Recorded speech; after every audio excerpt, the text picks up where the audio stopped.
రాజకీయాల్లో ఉన్నప్పుడు రాజకీయ పార్టీలో పనిచేస్తున్నప్పుడు అవకాశాల కోసమో అవసరాల కోసమో లేదా అప్పుడప్పుడు ఆగ్రహం కొరకో పార్టీలు మారుతూ ఉంటారు. మనం చాలామంది వ్యక్తులను చూసినాం కూడా. ఈరోజు భారతదేశంలో రాజకీయాల్లో ఉన్న 90% వాళ్ళు ముందో తర్వాతో ఇప్పుడో భవిష్యత్తులోనో పార్టీలు మారుతున్నారు. ఇది సర్వసాధారణం. కానీ దీంట్లో ప్రత్యేకత ఏముంటుందంటే, ఎవరి గురించి అయితే మనం ప్రత్యేకంగా మాట్లాడుకోవాలంటే, ఎవరి గురించి అయితే ప్రజలకి మనం తెలియజేయాల్సిన ప్రయత్నం దాంట్లో ఈ పార్టీలు మారే దాంట్లో ప్రత్యేకమైన వ్యక్తులు ఎవరు ఉంటారంటే, ఎవరైతే మోసం చేస్తారు, ఎవరైతే నయవంచన చేస్తారు, ఎవరైతే వెన్నుపోటు పొడుస్తారో వాళ్ళ గురించి పార్టీ మారుతున్నప్పుడు ప్రజలకి చెప్పాల్సిన అవసరం ఎంతైనా ఉంటుంది. మళ్ళొకసారి చెప్తాను, మోసము, దగ, నయవంచన, వెన్నుపోటు, ఈ పదాలు చాలా ఆలోచించే నేను వాడుతున్నాను. ఇవి చేసిన వాళ్ళని ప్రజలకి చెప్పాల్సిన అవసరం ఎంతైనా ఉంటుంది. ఈరోజు నేను ప్రస్తావన చెప్తున్నది, ఈరోజు మీ అందరికీ చెప్పే ప్రయత్నం చేస్తున్నది, మా యొక్క పార్లమెంట్ స్థానానికి బీఆర్ఎస్ పార్టీ నుంచి ఎన్నికై 5 సంవత్సరాలు మా ప్రాంతం నుంచి బీఆర్ఎస్ పార్టీని చేవెళ్ళ ప్రజలను ప్రాధాన్యత వహిస్తున్నటువంటి గౌరవనీయులు ఎంపీ వర్యులు రంజిత్ రెడ్డి గారి గురించి. రంజిత్ రెడ్డి గారి గురించి నేను నిజంగా మీకు చెప్పాలంటే, 5 ఏళ్ల కిందట మా ప్రాంతానికే కాదు రాష్ట్రంలో కూడా ఆయన ఎవరో తెలియని వ్యక్తి, మా ప్రాంతానికి సంబంధం లేని వ్యక్తి. ఆయన కరీంనగర్ అయినా కూడా ఆ రోజు కేసీఆర్ గారు పార్టీకి ఎప్పటి నుంచో ఉన్నాడు, సపోర్ట్గా నిలబడ్డాడని, ఏ ప్రాంతం వారైనా పర్వాలేదు, చేవేళ్ళ పార్టీ గట్టిగా ఉన్నది రంజిత్, నువ్వు పోయి పోటీ చేసి అక్కడ గెలిచి రావాలా, నీలాంటి వాడు నాకు పక్కలు కావాలని కేసీఆర్ గారు అవకాశం ఇవ్వడం, కేసీఆర్ గారిని పార్టీని ఆ రోజు ఆయన చెప్పినారని ఆ రోజున్న పార్టీలో ఉన్న మేమందరం కూడా ఆయనను భుజాల మీద మోసి ఎంపీగా గెలిపించడం జరిగింది. మా ప్రాంతం వాడు కాకపోయినా కూడా మా ప్రాంతం గౌరవించింది, మా పార్టీ గౌరవించింది, మా నాయకత్వం గౌరవించింది. మీరు అనుకోవచ్చు, అరే పార్టీలో చాలామంది వచ్చిండ్రు కదా, చాలామంది అవకాశం ఇచ్చిన దాంట్లో ఈయన కూడా అనుకోవచ్చు. ఇంకో విషయం చెప్పాలి, కేసీఆర్ గారు ఎట్లా రంజిత్ రెడ్డి గారిని ఒక నాయకుడిగా తీర్చిదిద్దిండో, ఎట్లయితే రంజిత్ రెడ్డి గారిని ఈ 5 సంవత్సరాలే కాదు, ఆయన నోరారా చాలాసార్లు విన్నాం, కేసీఆర్ గారు నా యొక్క కెరియర్ గ్రోత్లో చాలా ఆయన ఒక పాత్ర ఉన్నదని రంజిత్ రెడ్డి గారు చాలాసార్లు చెప్పడం మనం విన్నాం కూడా. ఆయన తెలంగాణ ప్రాంతానికి పౌల్ట్రీ అసోసియేషన్ ప్రెసిడెంట్గా ఉన్నాడు. ఎవరు చేసిండ్రు ఆయనను పౌల్ట్రీ అసోసియేషన్ ప్రెసిడెంట్? తెలంగాణ అసోసియేషన్కి ఒక పౌల్ట్రీ అసోసియేషన్ ఉండాలి తెలంగాణ పౌల్ట్రీ కానీ అసలు దానికి రూపకల్పన చేసిన వాళ్ళు ఎవరు? కేసీఆర్ గారు. దాన్ని తీసుకొచ్చి ప్రెసిడెంట్గా పెట్టింది ఎవరు? కేసీఆర్ గారు. ఈయన సమాజంలో ఒక స్థాయి కల్పించే ఒక స్థానాన్ని తీసుకొచ్చింది ఎవరు? కేసీఆర్ గారు. రంజిత్ రెడ్డి గారు, నేను సీదా మీకు ప్రశ్నలు అడుగుతున్నాను, సీదా మిమ్మల్ని ఉద్దేశించి ఒక జవాబు కోరుతున్నాను.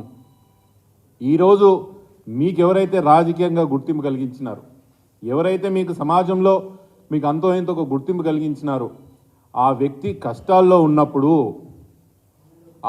కష్టాల్లో ఉన్నప్పుడు మీరు ఎలా వదిలిపోతారు, ఎలా మీకు మనసు వచ్చిందని అడుగుతున్నాను. కేసీఆర్ గారు ఎన్నికలు ఓడిపోవడం ఒక బాధ అయితే, ఆరోగ్య పరిస్థితి ఇంకో బాధ అయితే, ఎవరు కన్నబిడ్డైనా కష్టాల్లో ఉన్నప్పుడు ఎంత రాజకీయాలు ఉన్నా లేకపోయినా మన బిడ్డ ఇంట్లో దెబ్బ తాకితేనే మనం ఒక వారం 10 రోజులు ఆలోచిస్తామే. అట్లాంటి కేసీఆర్ గారి బిడ్డని ఈరోజు జైల్లో పెట్టడం జరిగింది, అరెస్ట్ చేయడం జరిగింది. ఇట్లాంటి పరిస్థితిలో నాయకుడు ఇబ్బందులో ఉండడమే కాదు, బాధలో ఉన్నప్పుడు ఎలా మీరు వదిలిపోతున్నారు రంజిత్ రెడ్డి గారు అని చెప్పి మీకు ప్రశ్నిస్తున్నాను. ఎలా మీకు మనసు వస్తున్నదని, అవకాశాల కోసం, స్వార్థాల కోసం మరీ ఇంత నయవంచన అవసరమా మీకు నేను అడుగుతున్నాను రంజిత్ రెడ్డి గారు. మీకైతే అస్తిత్వం కల్పించిన నాయకుడు కదా కేసీఆర్, గౌరవం కల్పించిన నాయకుడు కదా కేసీఆర్, ప్రజల్లో 10 మంది మీకు ఒక పలుకుబడి కల్పించిన నాయకుడు కదా కేసీఆర్ బీఆర్ఎస్ పార్టీ. ఈరోజు రాజకీయంగానే కాదు, మీరు ఆర్థికంగా కూడా పరిపుష్టిగా ఉండడానికి కేసీఆర్ కారణం కాదా? మీరు మనసు మీద చేసుకుని చెప్పండి అంట. నేను ఆ రోజు మీరే చాలాసార్లు చెప్పారు మీరు తండ్రి లాంటి మనిషి కేసీఆర్ అని. అట్లాంటి వ్యక్తిని ఈరోజు కష్టాల్లో ఉన్నప్పుడు మీ స్వార్థానికి ఎలా మీరు అవతల పార్టీలోకి పోతున్నారని నేను అడుగుతున్నాను. నెల రోజుల కిందట మీరందరూ కూడా చూసిండ్రు. నేను రాజకీయాలు విరమించుకుంటున్నానని చెప్పారంట రంజిత్ రెడ్డి గారు. నేను రాజకీయాలు ఉండదలుచుకోలేదని చెప్పిండ్రంట. లాస్ట్కి మా పార్టీ నాయకత్వం దగ్గరికి వచ్చి మీ పార్టీలో ఉంటాను, నాకు ఇబ్బందులు అవుతున్నాయి, ఎటు పోనని చెప్పారంట. అయినా కూడా పాపం కేసీఆర్ గారు మేము నమ్మినారే. ఈ సమయంలో మీరు ఇది చేయడం కరెక్ట్ కాదు అని చెప్పి నేను భావిస్తున్నాను. దాన్ని ఉద్దేశించే ఈరోజు మీ ప్రెస్ సోదరులందరూ కూడా మీ ద్వారా ఆయనకు ప్రజలకు తెలియజేయడం ఏమనగా, ఇది ముమ్మాటికి నయవంచన, మోసము, దగా, వెన్నుపోటు అని చెప్పి మీ అందరి ద్వారా తెలియజేసే ఒక ప్రయత్నం చేస్తున్నా.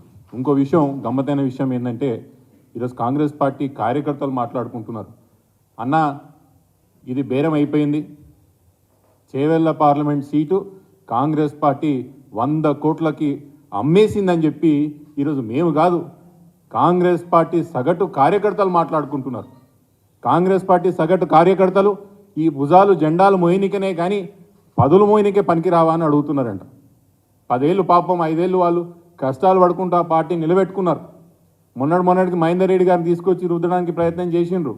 ఈరోజు రంజిత్ రెడ్డిని తీసుకొచ్చి ప్రయత్నం చేస్తారు. కాంగ్రెస్ పార్టీ కార్యకర్తలు మాట్లాడుతున్న మాట ఏంటంటే, రంజిత్ రెడ్డి గారు 100 కోట్లకు చేవెళ్ళ పార్లమెంట్ని కొనుగోలు చేసిండ్రు, సీటుని కొనుగోలు చేసిండ్రు, టికెట్ని కొనుగోలు చేశారని ఒక మాట ఈరోజు చేవెళ్ళ ప్రాంతంలో మా యొక్క ప్రాంతానికి సంబంధించిన కాంగ్రెస్ పార్టీ కార్యకర్తలు మాట్లాడుకుంటున్న విషయం మీ అందరికీ కూడా తెలియజేస్తున్నా. ఇంకో విషయం కూడా చెప్తున్నా, రంజిత్ రెడ్డి గారు బహుశా మీరు అనుకోవచ్చు, డబ్బు మూటలతో పార్టీ టికెట్లు కొనుక్కోగలుగుతారు, డబ్బు మూటలతో చోటామోటా కార్యకర్తలను, లీడర్లను మీ వెంట తిప్పుకోగలుగుతారు, కానీ డబ్బు మూటలతో ప్రజలను కొనలేరు, ఓట్లను కొనలేరు అని చెప్తున్నా. మీరు అనుకోవచ్చు బహుశా అధికారం ఉన్న పార్టీ కదా, ఆ రోజు ఎట్లయితే కేసీఆర్ గారు చెప్తే అందరు గెలిపించిండ్రో ఇట్లనే కాంగ్రెస్ పార్టీ కూడా మిమ్మల్ని గెలిపిస్తుంది అనుకుంటున్నారు. కానీ మీరు ఒక విషయం స్పష్టంగా చెప్తున్నాను, చేవెళ్ళ ప్రాంత ప్రజలు ఆషామాషి వాళ్ళు కాదు, మీరు మా ప్రాంతం వారు కారు. అయినా కూడా 5 ఏళ్ళు ఇక్కడ మీకు అనుభవం వచ్చిందేమో అనుకున్నాం, కానీ మిమ్మల్ని చూస్తుంటే నాకు ఆ అనుభవం వచ్చినట్టు కూడా కనిపిస్తలేదు. మా ప్రాంత ప్రజలు స్పష్టంగా నిర్ణయం తీసుకుంటారు. మీలాంటి స్వార్థపరులను ముమ్మాటికి ఓడించి తీరుతారు మా ప్రాంత ప్రజలని మీకు తెలియజేస్తున్నాను.